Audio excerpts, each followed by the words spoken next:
Hey guys, if you went out and you saw the Aladdin movie, I'm not going to be spoiling the movie. I'm just going to be explaining my frustrations with it. So if you really enjoyed it, maybe don't watch this video. I don't want to ruin it for you, but I just want to be honest on how I feel about it. So I'm going to start off with some things that I liked about the movie. I did really like some of the parkour scenes with Aladdin where he's running away from guards in the city.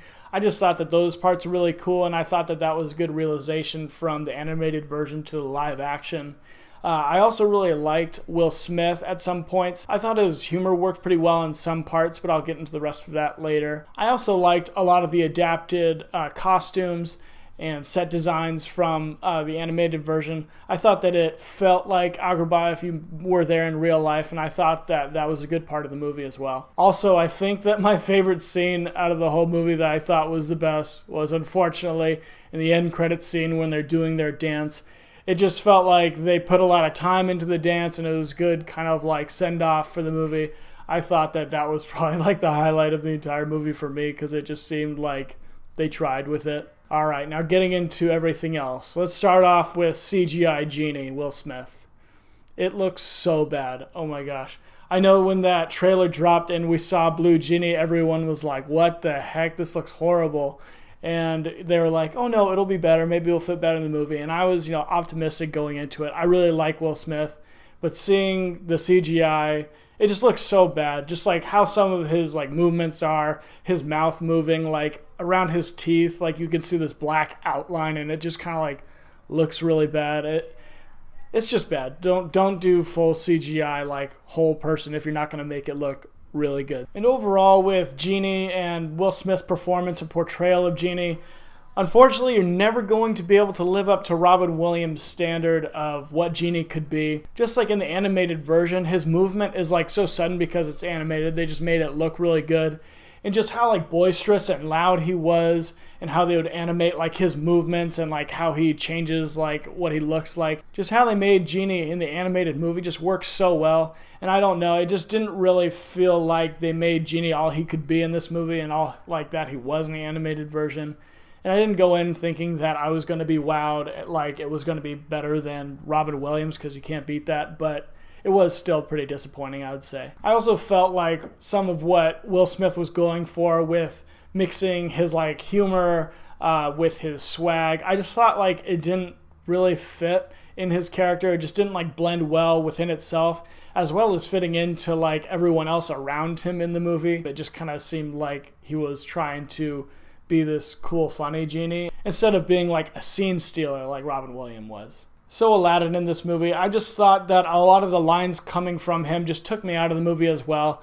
I thought that his acting was just really subpar, and it seemed that he was maybe a Broadway performer. I really don't know. I don't know if that's true or not, but just from what I was watching, it seemed like he was kind of like a Broadway performer with how he acted, with how he said things. Now, when you're acting on Broadway and you're inside of a theater, you can't really see someone's expressions on their face when you're far away. So you have to do a lot of your acting with your movements, and you have to do a lot of your acting with how you project and with your voice. And when you're adapting something like that into a movie, and you're into a shot kind of like this where you can see my face, it's now when you're saying things and moving your voice up and down, it just doesn't fit well. It just seems like you're kind of overdoing it, and that's how I felt about Aladdin in this movie. Another big disappointment in this movie for me was Jafar. In Aladdin, the 1992 original version, he's just this intimidating, kind of skinny, gaunt, creepy guy.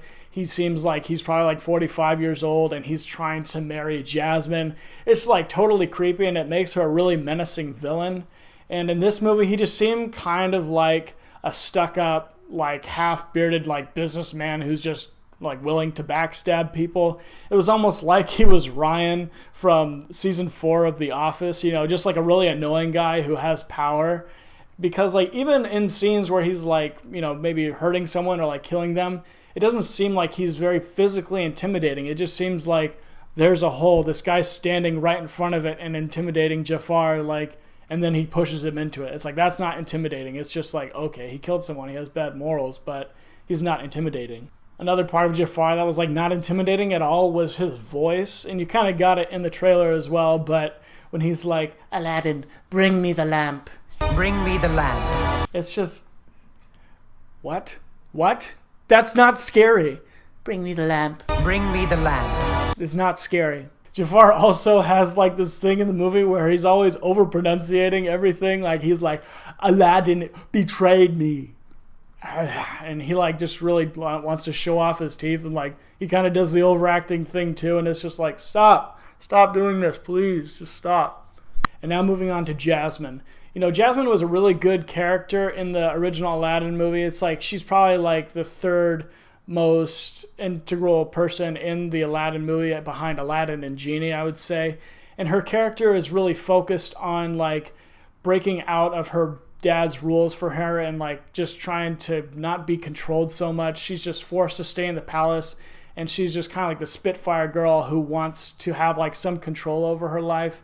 And how they adapted that into this movie just didn't like really make her very likable, I would say.